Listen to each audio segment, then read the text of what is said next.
Oh, what a day! What a lovely day!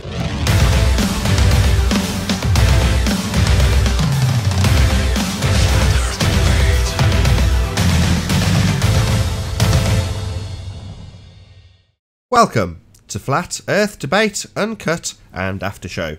I'm your host, Nathan Oakley, and if you are new to this channel, or you've not done so already, be sure to subscribe and hit the bell notification icon to keep up to date with all the Flat Earth Debate pre-show and after-show goodness. If you'd like to support this channel, there is a super chat that runs alongside each of these shows while they premiere. There's also a Patreon, PayPal and crypto link in the info box below this video. Now, we are currently joined by Anthony Riley, so let's say a quick hello to him. How are you doing, Anthony? Hola. Hello. Good to have you. Oh, thank you. Good to see you. It feels like it's been ages. I didn't come on yesterday. I was busy doing stuff, but feels like it's been. Oh, it's because we didn't do a Saturday Sunday show either. What's going on? I'll get to that in a minute. So we've got about 5 minutes before the live show starts. So what I'm going to do is I'm just going to shout out a few people while there's no audience to actually moan at me for shilling for myself. So big shout out to all the 9 Patreons who've joined me on Patreon. As I've said before, this does take a massive amount of stress out of my existence in general. So I am eternally grateful to all of you who have joined me on Patreon. Thank you very much indeed. Also, go and check out nathanoakley.com, which is the new website. It does have a forum which you can join, so there's a community forum where you can join in discussions if you aren't quite so keen to maybe join in on the live show. You can actually go there and then express your views on the shape of the earth in the forum. So I'll just show you that quickly.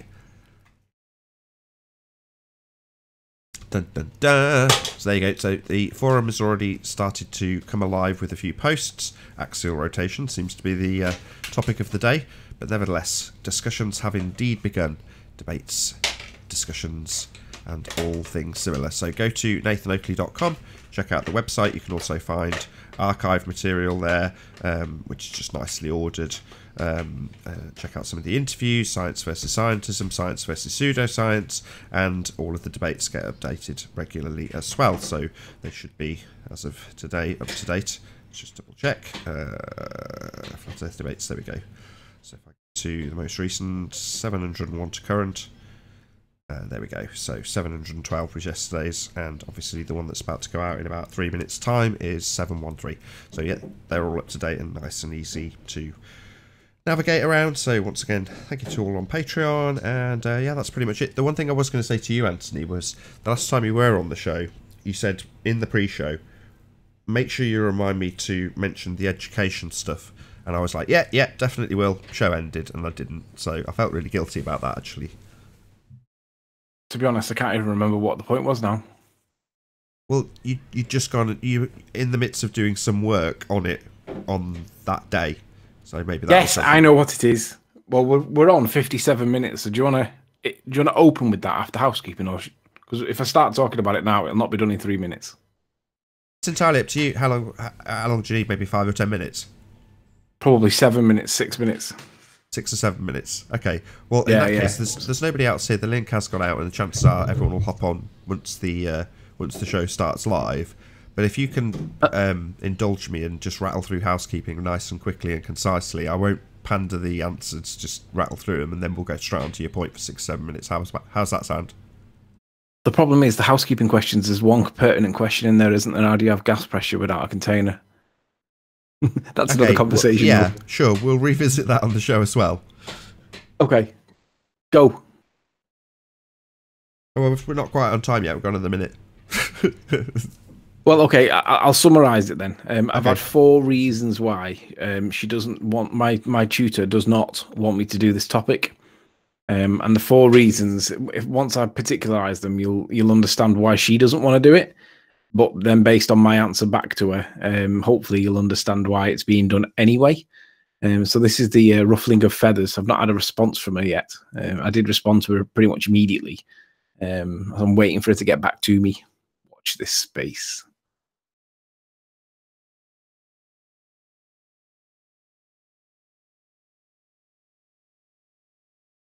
Oh, what a day! What a lovely day!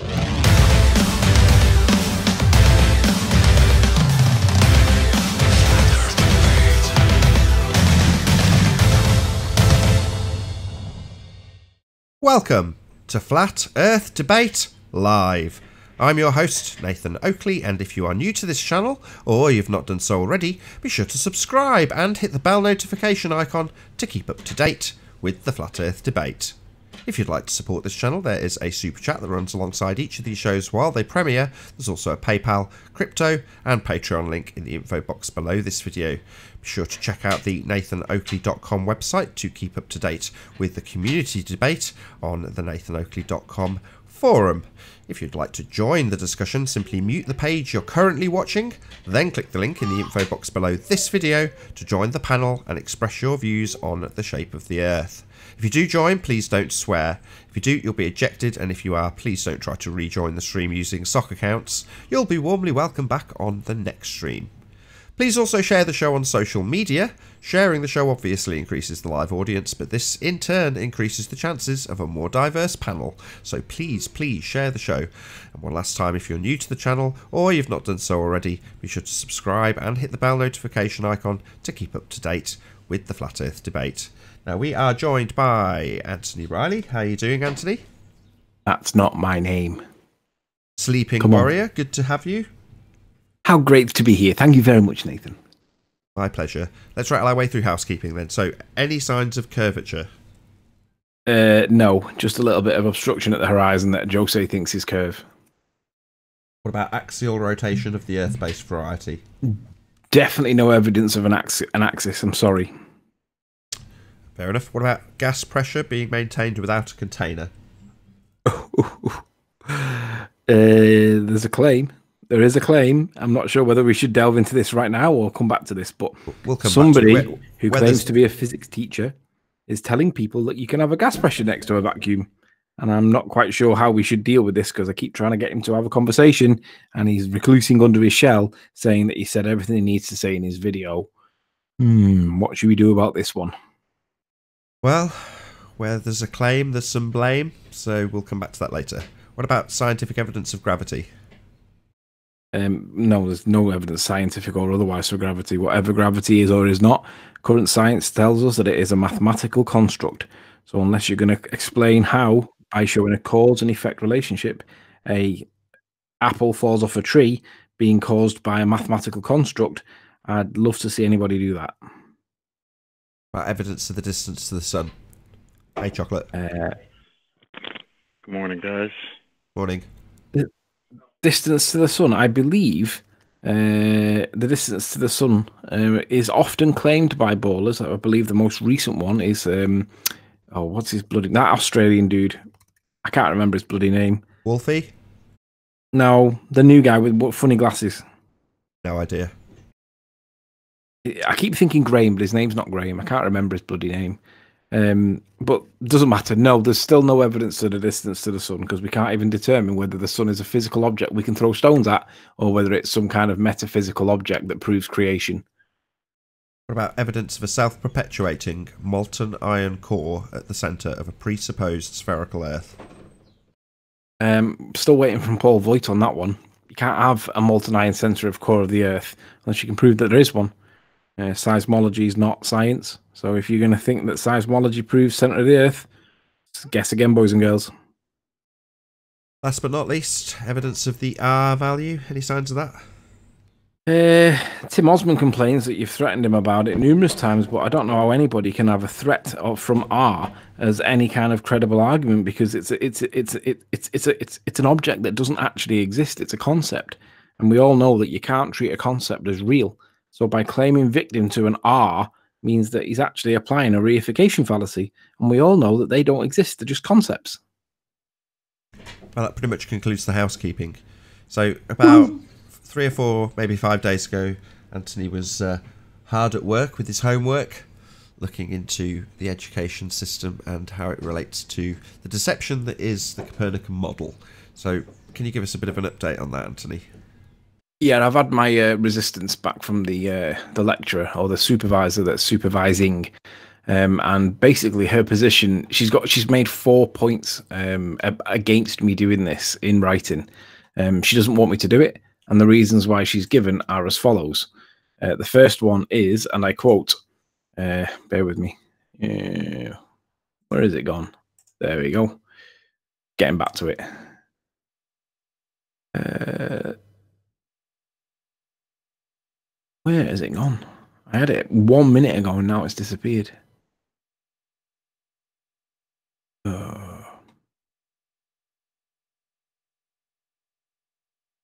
No pressure. No pressure at all. Live audience. I had it a minute ago. What? I can't even bloody find it. Why is this not doing what it should be doing? Here we go.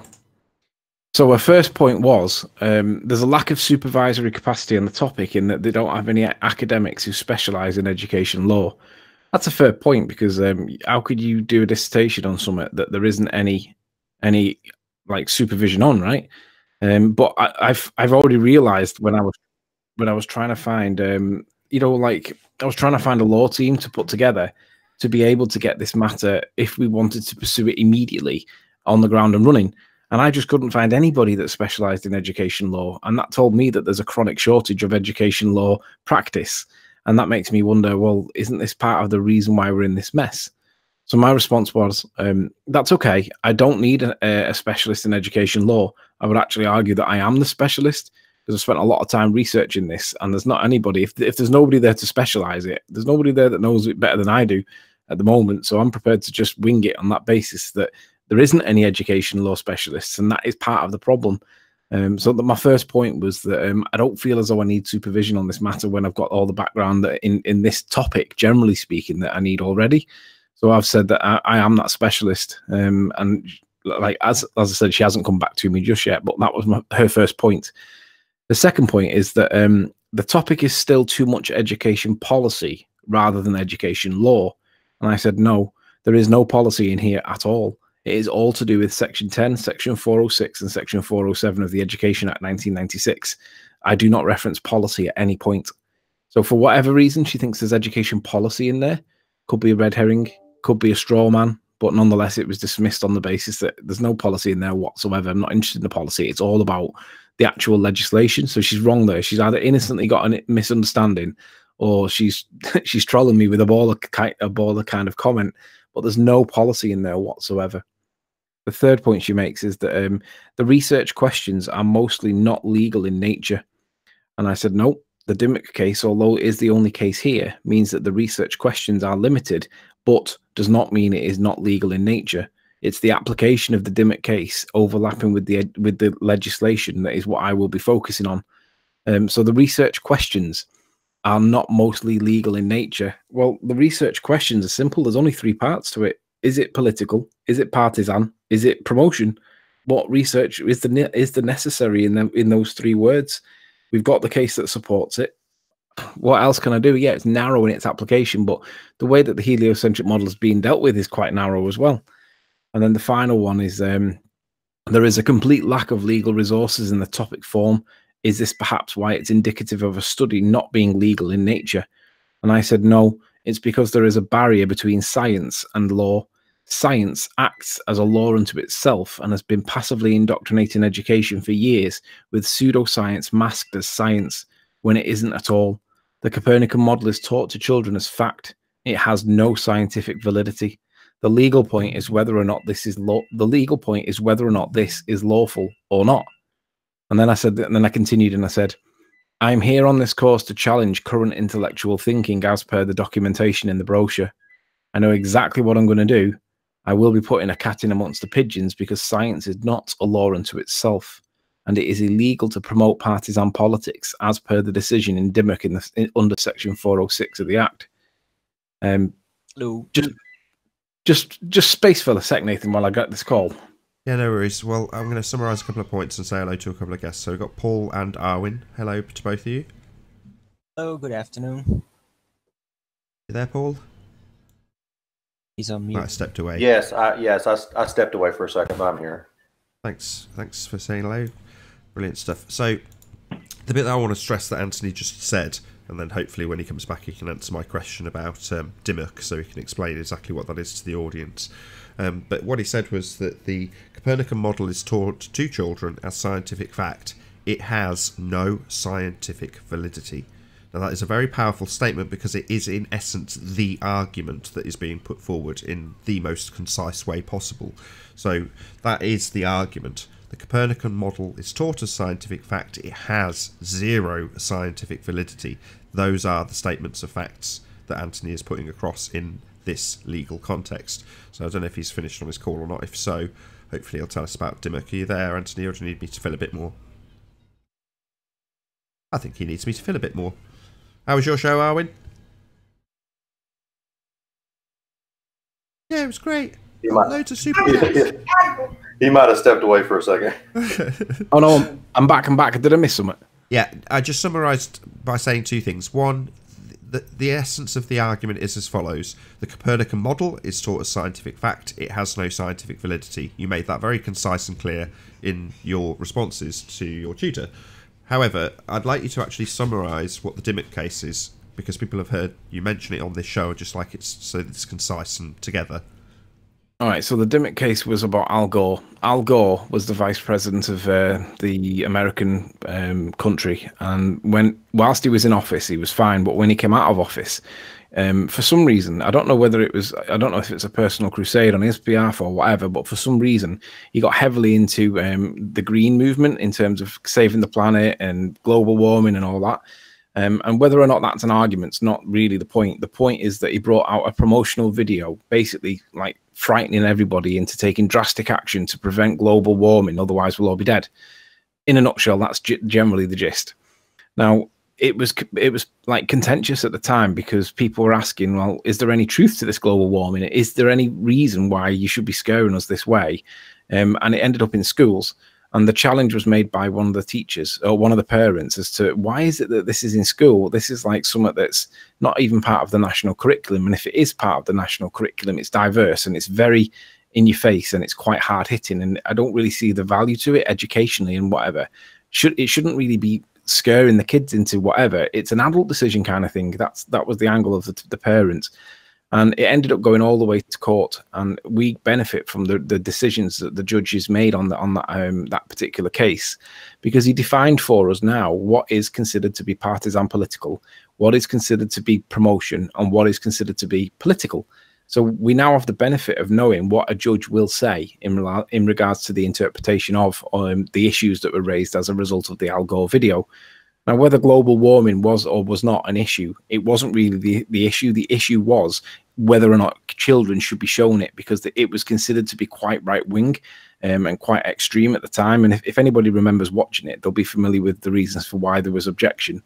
But alternatively, you could also argue that global warming itself is a concept that is apt in this context, because global warming it's already been kind of, it wasn't directly global, but the word global in itself is a loaded phrase.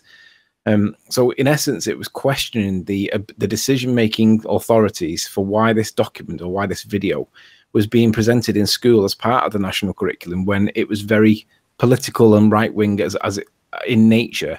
And basically it was being promoted because there wasn't anything alternative to support it or contrast it against. Hold on 1 second, Anthony. Hi, Eric. How you doing?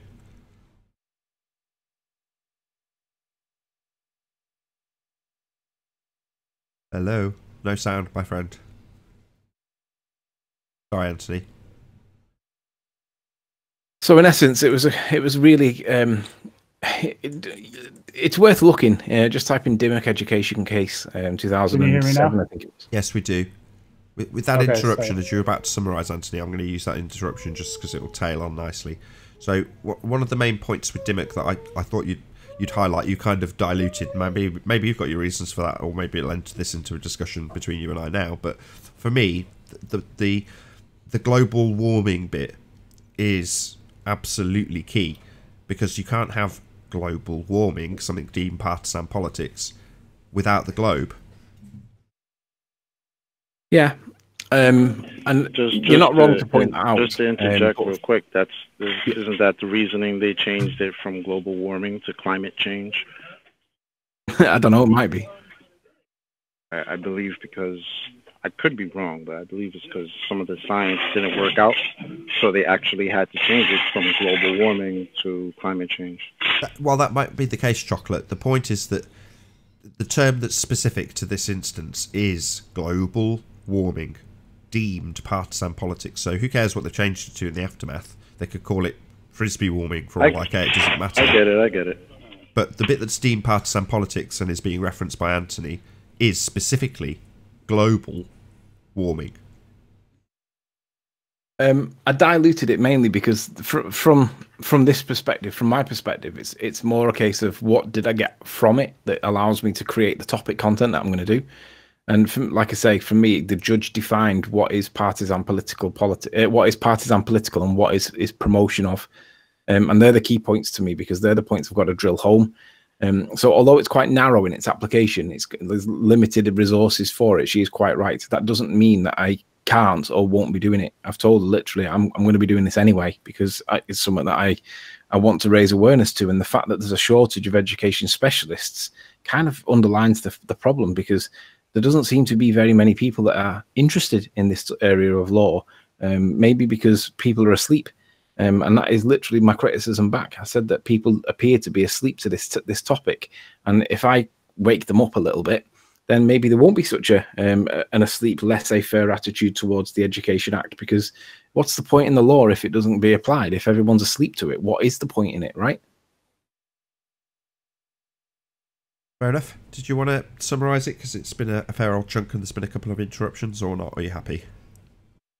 No, I mean, the short version is that I've had the resistance back saying why I should consider potentially doing something else, and I've said back to them I'm doing it. I've got my first copy ready done. Do you want to read it? And I've not had a response yet. So this is the resistance I was expecting, and it's in writing now. So it's a case of, well, I'm doing this and I'm not changing my mind. Let's either support me with it or I'll just do it myself. I don't need my hand holding. I know all the topic. I know enough of the topic to be able to argue it, and I know the law and I know the cases. There's only really one of them. So this is the fight, the internal fight. Did you want to add something, Paul? Well, I was just thinking about it. I was like, if you try to, you go after this in the way you're going, which I think you should. So I'm not saying no in this at all, but for you to begin to do this and challenge it, you're going to start to undermine the whole educational system. And I don't think they want that. They can't have that, because it will begin to question everything across the spectrum. So I say keep going, but I think that's the initial, probably even in the professor's mind or the person, your advisor's mind, is, well, if he goes through this, this can undermine everything. One of the actual paragraphs I wrote back to her was, the conclusion will be that teaching only the Copernican model and segregating creation into RE and not even mentioning electric universe or alternative models means that it is actually promoting and caught by Section 406. The law needs to step in and control how science is taught. Nobody is aware of this, solicitors and barristers. They all seem to be asleep to this issue because it's never been challenged or made public before. And at the end of the day, I think the main problem is that people are being taught pseudoscience as science, and people aren't able to distinguish between what's real world and what's theoretical physics. Because it all seems to be plausibly real. That seems to be the way they're doing it. They're masking like pseudoscience as science. And that's obviously illustrated beautifully by Conspiracy Cat's most recent video on gas pressure. Should we segue into that, Nathan? I don't see why not. So I'll preface this by saying, yesterday, I don't know if it's just teachers, but whenever educators talk on this subject, it makes my blood boil. I'm not going to lie. I do tend to get very sweary and very angry very fast when it comes to educators. So more in the past, it was Charles, Flat Earth Math. The same principle applied. I just saw red whenever he discussed this, because you catch him out, catch him in a contradiction, and rather than acknowledge it, he'd laugh about it, just smirk, like it's amusing to him. And that, to me, just made my blood boil. With Conspiracy Cats, I assumed the same was true. It turns out maybe I'm being a bit over the top with my fury on account of the fact that it's not that he gets it and just smirks in the face of the contradiction. He doesn't get it. He's actually stupid. Well, I'm not sure he is stupid. I think he might be intentionally doing this. He's definitely gaslighting me. I'm trying to have a conversation, right? Because I want to address the points that he made in his most recent video. And he's regressed back under his shell. He doesn't want to talk about it. He said his words to me where he's made all the points that he wants to make in the video. And I should respond to the video. Hold on a second, Anthony. Did you want to add something, Paul? No, well, I do have something to say, but my little one's screaming. I'll say I'm sorry. That's fine. But if you do open your mic, though, you might as well interrupt, is what I'm saying. Oh, it's okay. Real quick, Anthony, I dropped a link in the chat, in the Hangout chat. These are court cases where evolution and creation, or actually it was court cases where here in the U.S. where they were fighting to get evolution taught in schools. So I don't know if this might be something you can look into. It might help your case or not, but there is precedent for, like, even evolution being, because creation was taught for a long time, but then they had to pass a law to say evolution could be taught. And now it's the kind of reverse has happened. You can't teach creationism in school, but it's only evolution. So just something. Oh, right. So I remember, wasn't there something to do with is it called something like the 10 White Monkeys case or something? I don't know what it was called, but one of the cases that I know of was right here locally in Tennessee. It happened probably within an hour of where I live that one of the court cases occurred. So you probably could just do a quick Google search and find them. Like I just did this real quick, and you can see it. So I dropped the link in the chat. You can look at those and see if those might be anything might help you out. So I'm just reading on this 2005 case. It says on December the 20th, 2005, Kitts Miller et al. And others against Dover. District Judge John E. Jones III ordered Dover Area School Board to refrain from maintaining an intelligent design policy in any school within the Dover Area School District. The ID policy included a statement in the science curriculum that said, quote, students will be made aware of gaps and problems in Darwin's theory and other theories in evolution, including but not limited to intelligent design. That's really pertinent. Teachers were also required to announce to their biology class that an intelligent design is an explanation of the origins of life that differs from Darwin's view. The reference book of Pandas and People is available for students to see if they would like to explore this view in an effort to gain an understanding of what intelligent design actually involves. As true with any theory, students are encouraged to keep an open mind. In his 139-page ruling, bloody hell, Judge Jones wrote that it was abundantly clear that the board's ID policy violates the Establishment Clause. Further, Judge Jones ruled that ID cannot couple itself from its creationist and thus religious antecedents. In reference to whether intelligent design is science, Judge Jones wrote, intelligent design is not science and cannot be adjudged as a valid scientific theory as it is failed to publish in peer-reviewed journals. Ooh, this is interesting. It has failed to publish in peer-reviewed journals, engage in research and testing, and gain acceptance within the scientific community. This was the first challenge to the constitutionality of teaching intelligent design in the public school science classrooms. That's really good, because what that's saying is that you're going to have to put some peer-reviewed journals into the scientific community for intelligent design. Now, in this case, it's going to be against the idea that we orbit the sun. But that's paraphrasing an American perception, and that's definitely something that I'm going to have to put into this, because that's really useful. Thank you very much. I appreciate it. Yeah, you're welcome. I mean, they dismiss intelligent design as pure pseudoscience, but I've read creation books that talk about, information theory, like how do you get information? Well, no, actually, it's not saying that. I know. Oh, go ahead. It's not dismissing it. It's saying it's not science and cannot be adjudged as a valid scientific theory, as it has failed to publish in peer-reviewed journals, engage in research and testing, and gain acceptance in the scientific community. Well, isn't that exactly what FE Court is actually doing right now? They're engaging. Hold on. Before you draw the contrast, while FE Court might get pissed off at me making this statement, I don't care.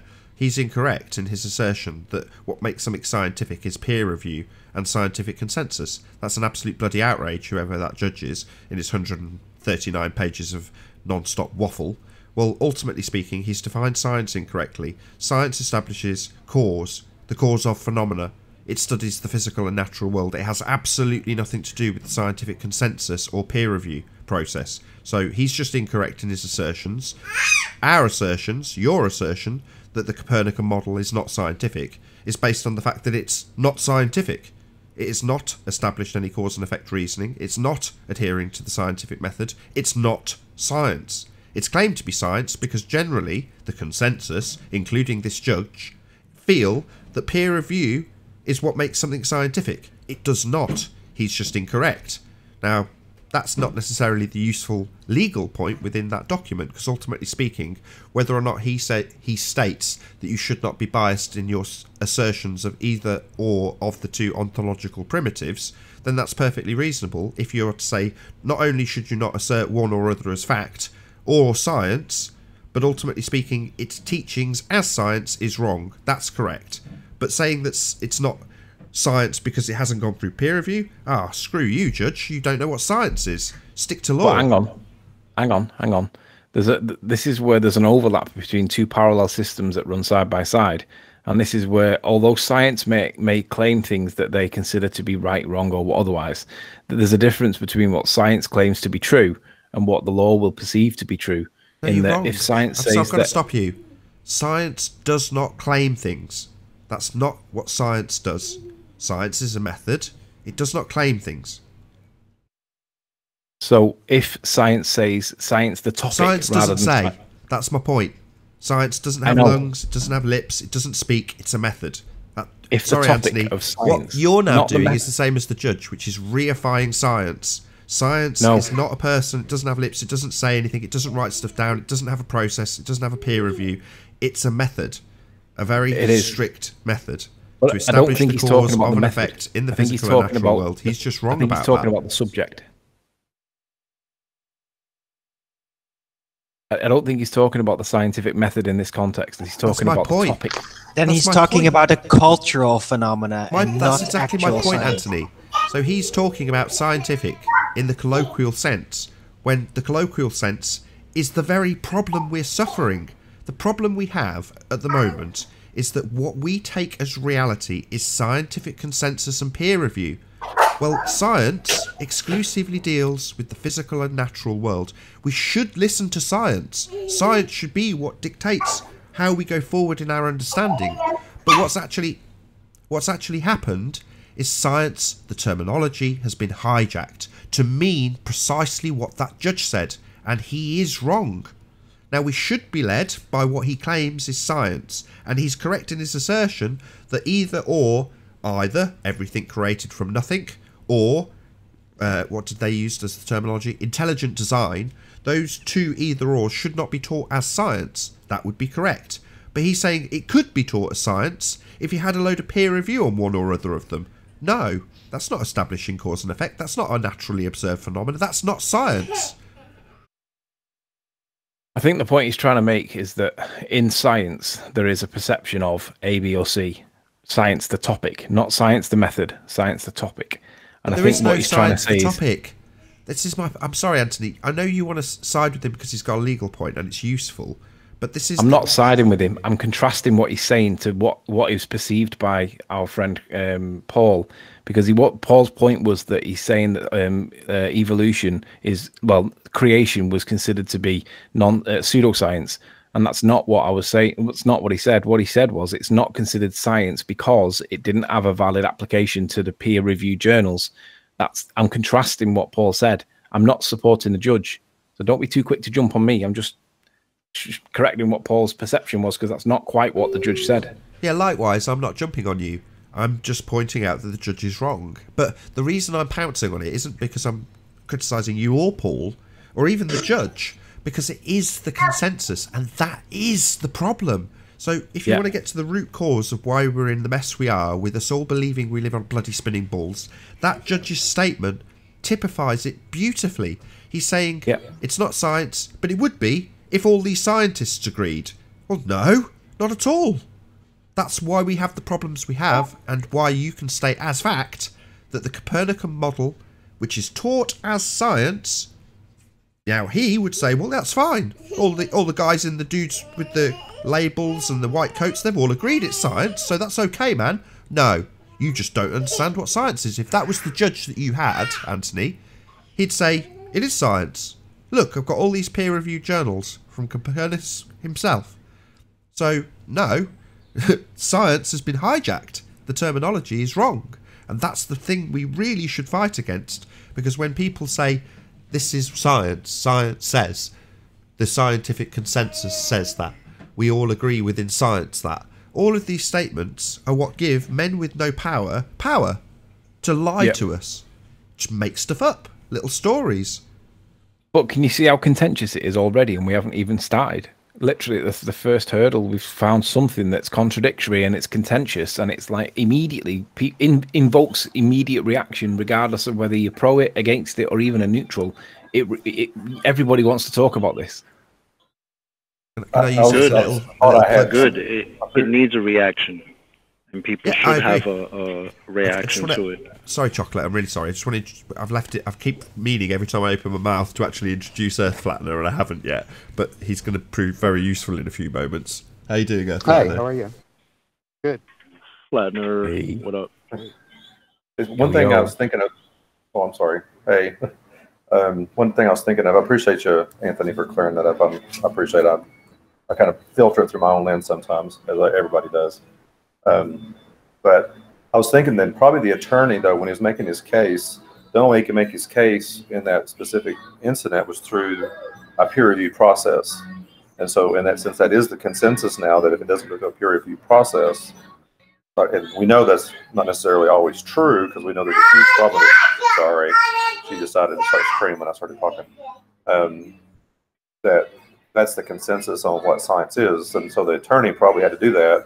And of course, since no creation, no creationist or creation or design, or the design theory has gone through a peer review process, they automatically reject it. But if there's a problem with the peer review process, even creation or design will not get in there because they've already got a predisposition against it. But if the attorney had gone after what Nathan was saying, well, science is not that, it's something else, then it would have been probably a different ruling. It could have been a different ruling. Absolutely. I do agree.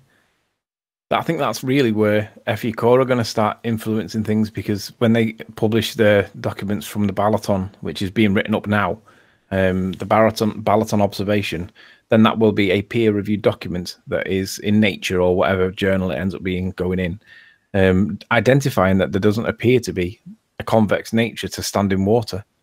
So that's going to be just one document. They've got 7 experiments lined up in the next 12 months, 8 if you include the Foucault's pendulum, the Cavendish nonsense that they're going to try and repeat, but 7 that are official.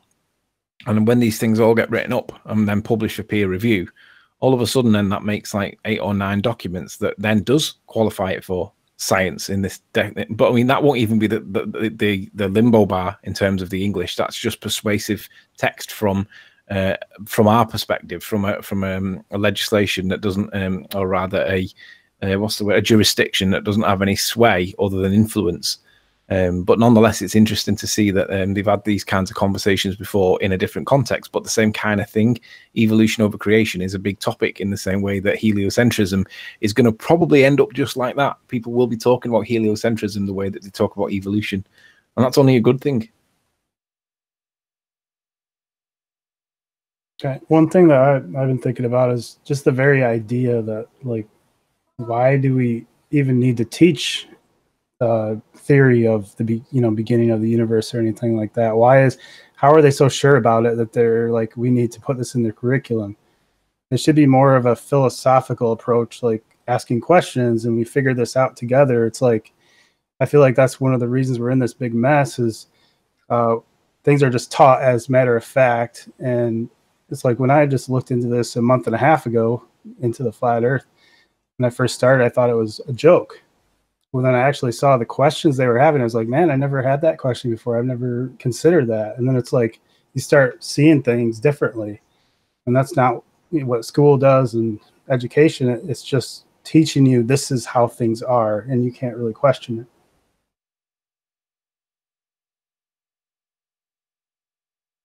Well, who knows? But at least if awareness can be raised and people start genuinely talking about how this is, then that's what's needed. This stuff is science, according to what they're telling us. But the reality is, it's reification. It's not science at all.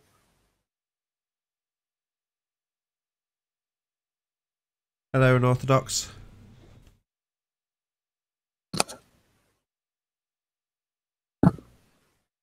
Yeah, I think global warming and evolution and thermodynamics, all these things go hand in hand to give us a perception of the universe that we live, so that way we can be scared and controlled, because it has a beginning, it has an end, everything is going to come to an end, we're going to die, you know.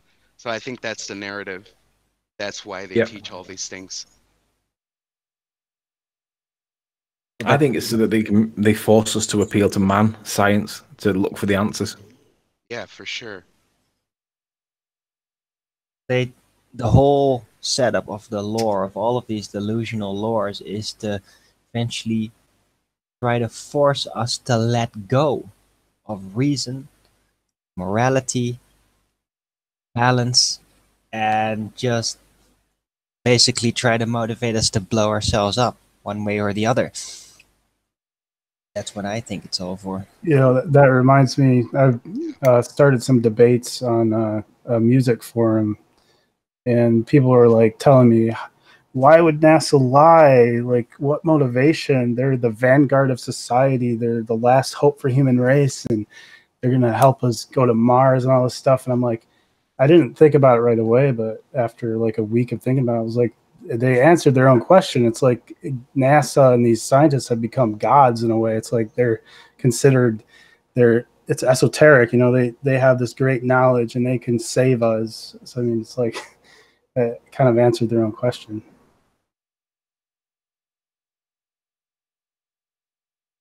That brings up a question I've had. Why is it in our consciousness that we do not question NASA? And I've given that thought. Why it's been. I mean, I know we do, so I'm not saying we down in this panel, but in general, as a society and people in general do not question NASA. And I started thinking about all the movies I've watched over the years, and one of the first ones that I think of is the movie called The Right Stuff. If you think about that movie, that was put in, I think, back in the 70s, if I remember right. You know, these men have what it takes to do whatever. That's basically what the movie's saying. Then if you think about every other movie that you've seen throughout your life, there's this thing that, you know, like I remember Independence Day. You know, Will Smith, hot dog pilot, seems to have what it takes, but he still can't make it into NASA. You know, even that one little thought that it's just a letter it's passing, but it makes you think, oh, well, even Will Smith as this hotshot pilot can't get into NASA. You know, it's like it's a subconscious thing that there's no movie that you can't find that shows any negativity towards NASA at all. None. Well, obviously, we know the news that just came out recently. It's just like almost such a subliminal message that's been pushed out for the last 50 years, you know. Well, Nathan, if you just present my screen in a sec while I read from NASA's webpage. When people question why would NASA lie, check this out. This is the webpage that you can just find this by typing in Rob Simon NASA, Simon double M, and it describes what he does and what it says. I'll read just one paragraph. It says, "What's the coolest thing you've ever done as part of your job at Goddard?" And then listen carefully to the words that he uses in this. He says, "The last time that anybody took a photograph from above low Earth orbit that showed an entire hemisphere was in 1972 during Apollo 17. NASA's Earth Observing System satellites were designed to give a checkup of Earth's health. By 2002, we finally had enough data to make a snapshot of the entire Earth. So we did. The hard part was creating a flat map of the Earth's surface with 4 months worth of satellite data. Rito Stockley, now the Swiss Federal Office of Meteorology and Climatology, did much of this work. Then we wrapped the flat map around a ball, and my part was integrating the surface clouds and oceans to match people's expectations of how the Earth looks from space. That ball became the famous blue marble." He's literally admitting that he converted a flat map of the Earth's surface into a ball. I mean, if NASA are the linchpin and the benchmark for everything that is cool in society, and this is where they got the blue marble from, he admits he turned a flat map into this. So I want to see. He also admitted he's never been to space. Sorry. I want to see the flat map he based it on. Let's have a look at that. Sorry, go on. What did you say? I was just saying he also admitted that he's never been to space. Yeah, I just find it interesting that it's the people's expectations of how the Earth should look from space that he was basing his work on. I just find that ironic. Yeah, I mean, I wonder if he consulted with astronauts who'd been to space so they could help him, you know? Are you aware of some camera that takes three-dimensional photos, Riley? Am I aware of what camera? Are you aware of a camera that takes three-dimensional photos? No. I am. Yeah. You can get cameras with 2 lenses on them that take 3D photos. I think movies do that all the time, don't they? Did they have those back then when that was made? Why is this not, why is this little tangent relevant? Because that's the only way it was possible of doing that back then. Back then when they did the Blue Marble, they didn't have the cameras Nathan's speaking about. It's true, they do have those today. They're not very common. That's a relevant point, to be honest. I would argue against that. They've had that technology for 3D imaging for a long time. There was 3D movies out back in the 60s. Very, very uncommon. But I don't think that's what Nathan or Anthony's point was, though. Even it's a flat image that he's using. There's no there's no panning out and taking a photo of the whole thing. So I think that's Anthony's point. Yeah, he's converted a flat map into, and he's wrapped it around a sphere. Well, isn't that kind of our point? Can we not see that flat map that he used? Let's have a look at that. Let's have a little look. Do we have audio of him actually saying that, or just a quote? Say that again. Have we what? Do we have audio of that guy actually saying that, or do we just have a quote of him saying that? Well, it's a quote from NASA's own website. I'm sure he's been quoted. Well, he did say something similar, didn't he? He said something like, "It's Photoshop because it has to be." Yeah, it's in a video too. It's been played to death. It's Photoshop because it has to be. Yeah. Well, I've heard that one, but I'm talking specifically that he took a flat map and wrapped it around a ball quote. I've seen the quote, but I haven't seen him say that. You can see the first stages if you just do a Google search. You can see like what looks like a squash donut with these like track lines running along it, making it up. Yeah, I really don't see the problem with using composite images. It comports with reality. All the distances match as far as the known distances. You don't know that all the distances match. You haven't tested any of them. Hold on 1 second, Anthony. I have. Sorry, just 1 second. You said, I don't see the problem with making a composite that comports with reality. You obviously didn't listen to what Anthony said. He's used flat maps. That's the reality bit. The end result is your globe bit. So what you're saying is you should comport with reality. Well, why isn't it flat then?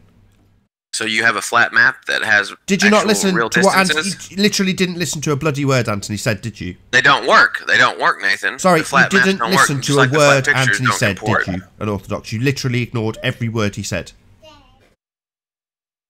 Let me read that last part, that last sentence. It says, by 2002, we finally had enough data to make a snapshot of the entire Earth. So we did. The hard part was creating a flat map of the Earth's surface. Hang on. The hard part was creating a flat map of the Earth's surface with 4 months worth of data, satellite data.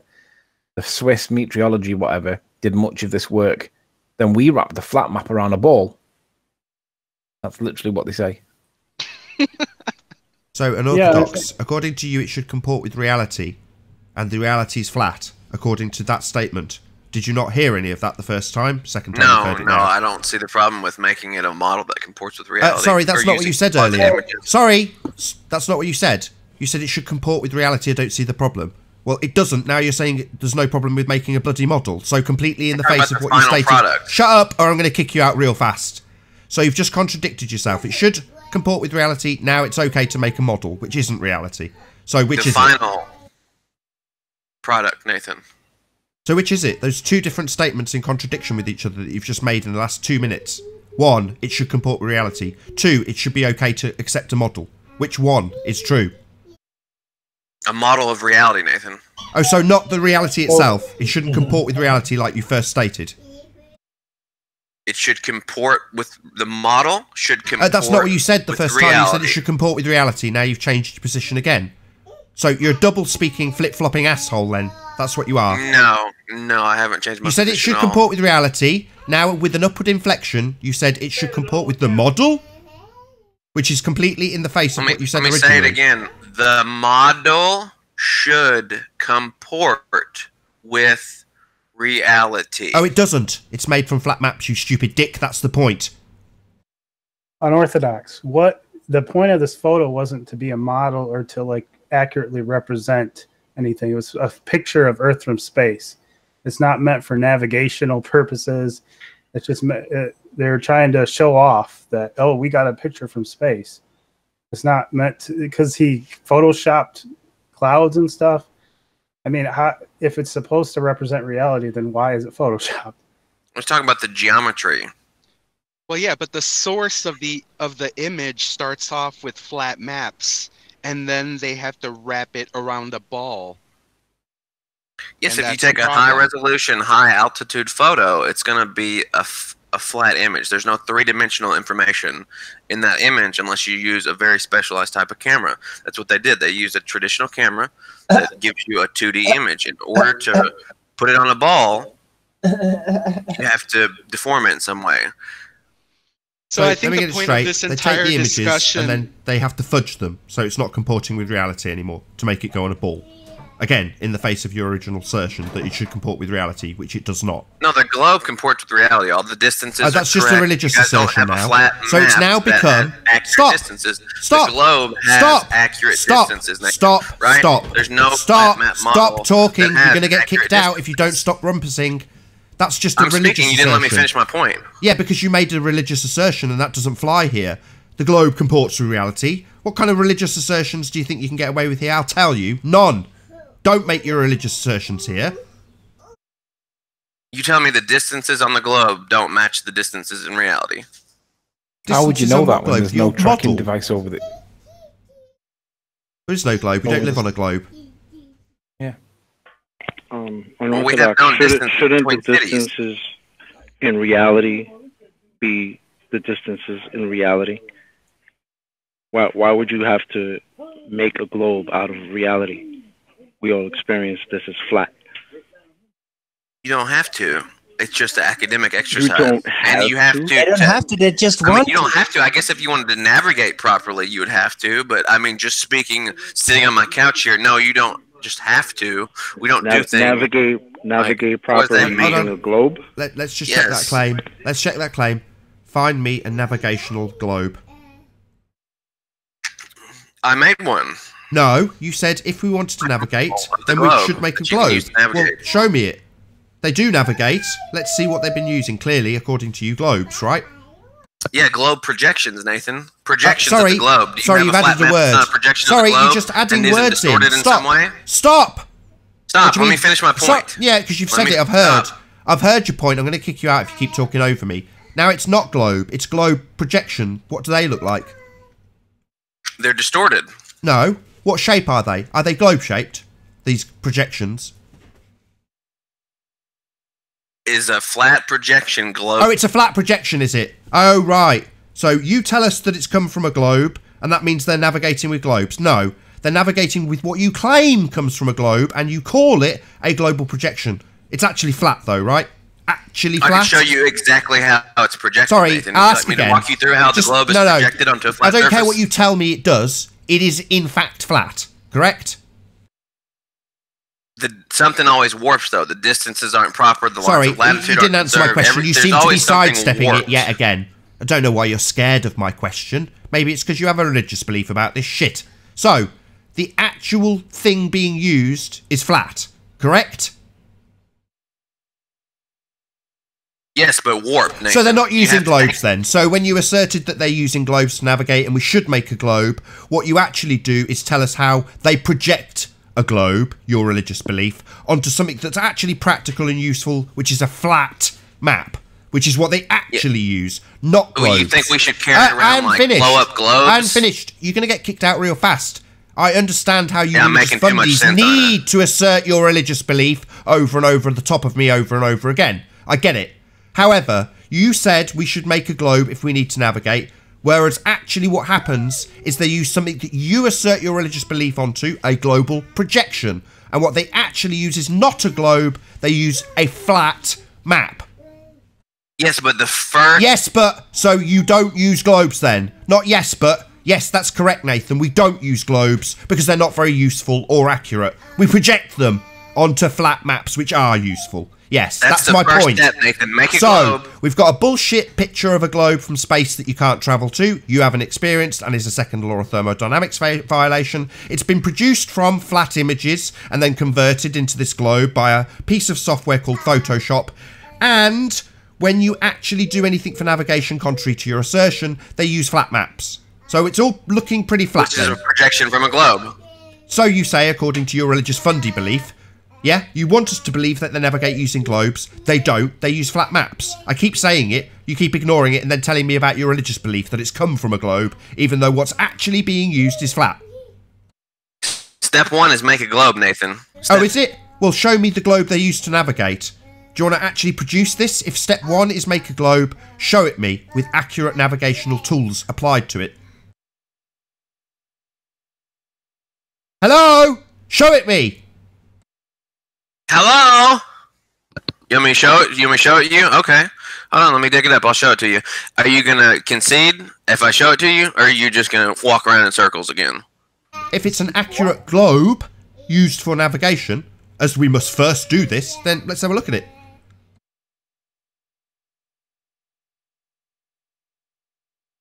You could just watch my video. You want me to pull up my video? I'll show excuse you me, this isn't you doing what you said. It should be just at your fingertips. You've made a claim. First, we must make this globe for accurate navigation. So where is it? Every map is a globe projection. Sorry, we've already gone over this, you circle-jerking asshole. Every globe map that you assert your religious belief onto, that it's actually spherical when it's a flat piece of paper, is flat. Yeah, we know. Are you aware of a flat map that's not a projection of a globe, Nathan? I couldn't give a crap what you claim a flat map is. I'm not stupid. When you say that flat map is a globe, I look at it and go, no, it's not, it's a flat map. Oh, well, no, but I describe it with this extra word, projection, which makes my fantasy religion about being on a sphere mean that that flat map is actually globe-shaped. No, it isn't.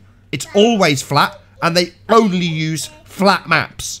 But the so unless you can do as you have suggested, Nathan. Still haven't finished. Just want to talk over me, you bloody religious fundy. Can't keep your mouth shut.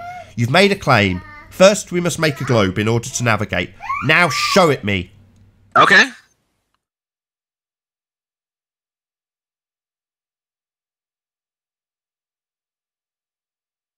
I'll give you a really good example. Example? I want to see the globe they use to make the projections from. That's where I'm getting that for you, Nathan. Excellent. iPhone wallpaper.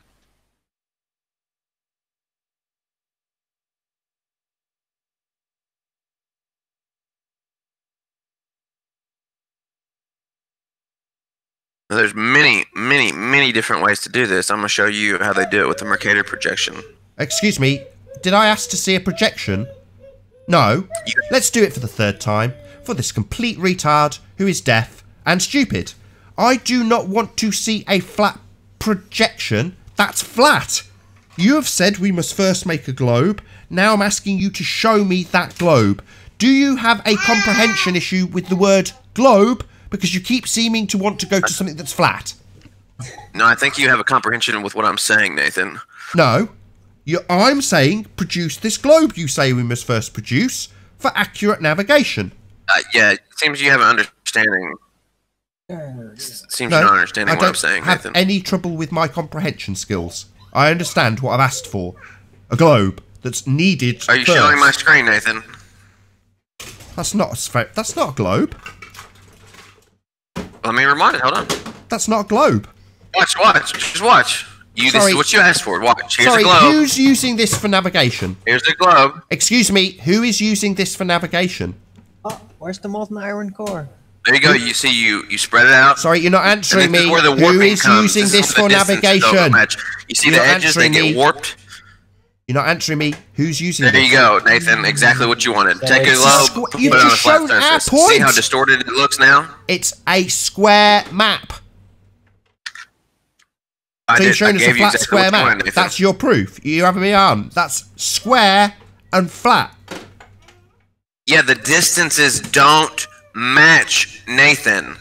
Oh, it doesn't match reality. Maybe you don't seem to understand unorthodoxy. Show me the one that's accurate.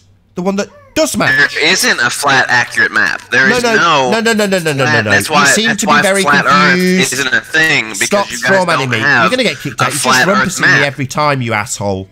Yeah, you've made a claim that to be accurate, you must first make a globe. I've asked you to show me that globe. You've shown me a square map and told me how that's not accurate. That's a straw man.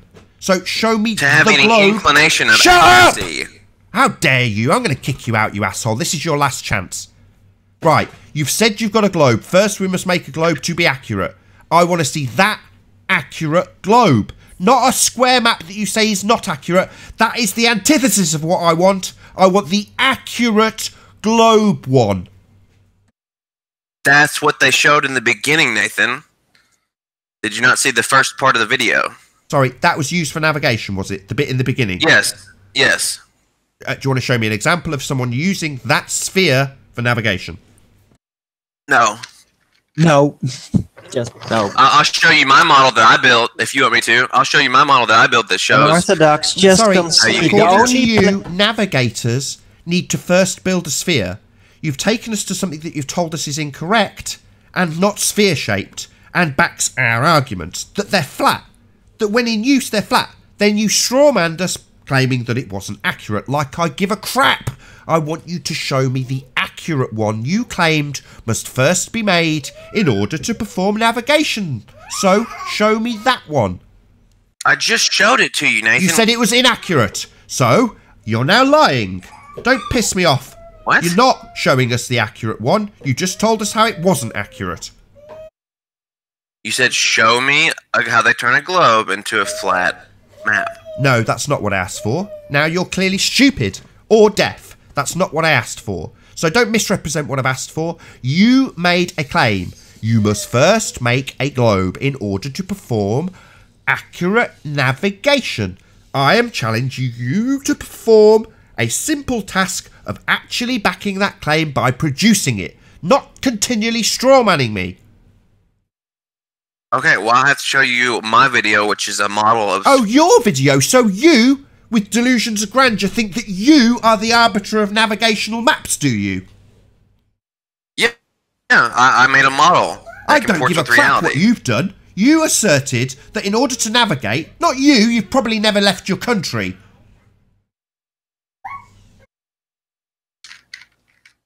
They must first make a globe in order to perform accurate navigation. Not you, bonehead.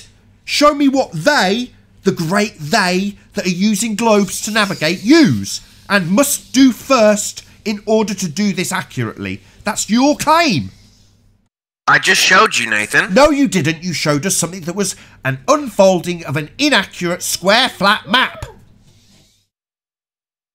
So how many cities, what degree of accuracy? Oh, now you're just a stuttering, gibbering wanker.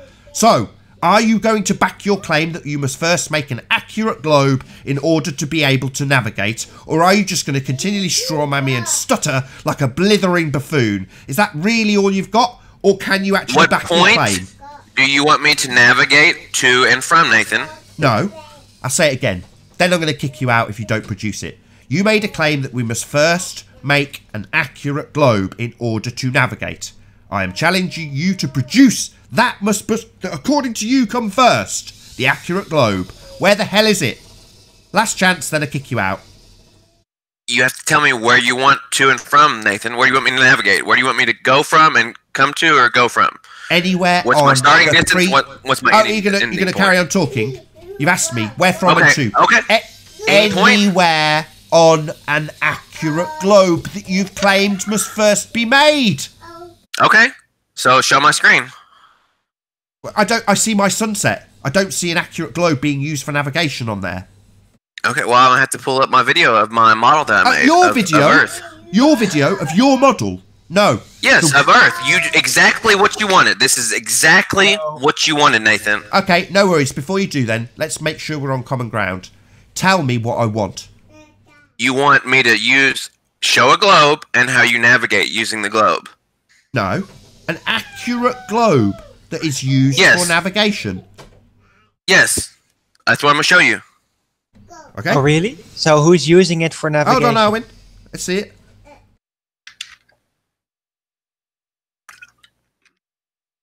Hold on, let me turn the volume off. So this is a video. I can't share the model with you because it's on my iPad and I can't share my screen. Are you telling me that sailors use this video? Model. Excuse me, dumbass. Are you telling me that sailors use this video? Yes, you absolutely can. You can use my model. You're saying that sailors first produced this video, then went on to produce the global projections from this video. No, I'm saying you could use my model to make an accurate globe. Sorry, no. We're not trying to make an accurate globe. According to you, you first have to have an accurate globe and then go forth. Yes, that's what this is. You're just going to rumpus me, asshole. We're about to round out the show. Do you want to get kicked out before the end? Not particularly, but I mean, if you want to kick me because I'm making sense, go ahead. No, you're not making sense. You're not listening, and you're not repeating back what I've told you to do in order to back your claim that first you must make a globe that is accurate in order to perform navigational functions. So, I want to see the globe that was first made that is accurate. Not a model that you say you can use to make a globe. No, the globe that is accurate. That one. This is it right here. Okay, let's have a look. I mean, maybe I should put on a fast forward. Do you want to point at Ellis Island? Go back to New York and point at it for me. So I'm using the city center. Are you deaf? The city center. Are you deaf? Paris, Sydney, are you deaf? Cape Town. Are LA, you deaf? And New York. Just keep talking. Map, man. Go to Ellis Island. It is. Watch, I'll show you right here. Look at this. Are you looking at my screen? Hold on. Look at my screen. You can I see on a plane, a sphere with a load of triangles on it. This will bring you there. Absolutely. If you use this, it absolutely will. So I'm showing you that the latitude and longitude points are correct at this moment right here. I don't think there's any land masses on there. Super useful. There's not even any land masses on there, you complete idiot. What are you talking about? There's nothing on this. This is a 3D sphere, Nathan. Oh, why? You think this is being used for navigation? Do you complete retard? This is the level of stupidity we occasionally have to deal with on this show. People who present a video having claimed that you must first make an accurate sphere. He then takes us to a video with little lines and triangles drawn over it and claims that this is what sailors have been using, having first developed this as the accurate globe that they then developed projections from. The guy is possibly the most stupid person I've ever encountered. An orthodox, you total retard. And with that, I'll say first and foremost, a huge, massive, enormous thank you to all of the debating panel, including an orthodox, for giving us all a damn good laugh, for making this debate possible, and of course, a massive thank you to all of you, the live audience, for tuning in and hopefully sharing this debate. If you're watching on either the Nathan Oakley or Nathan Oakley 1980 streams, then stay tuned as there will be a short after show while we berate Unorthodox a little further before rounding out and then starting the next live show. I've been Nathan Oakley, and I'll see you all in the next video. Be sure to check out nathanoakley.com and join the community forum. Link is in the info box below this video. Oh, what a day! What a lovely day!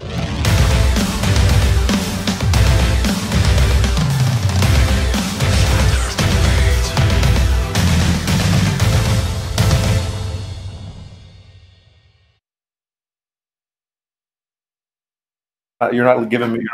I'm about to ask you a question. Are you go ahead. This sphere that the ancient sailors took with them. Okay, hang on. Right here. Hang on. Show me a video of a ship captain using your globe or any globe to navigate. That's right. That was the question. Yeah, that was my question. You want me to show you a video of a sea captain using a globe? Are you joking? That's what I originally asked for. According to you, this is based on how possible it is to navigate using maps. Your claim being that you must first make a sphere. We've asked you to produce it, and this is the shit that you give us.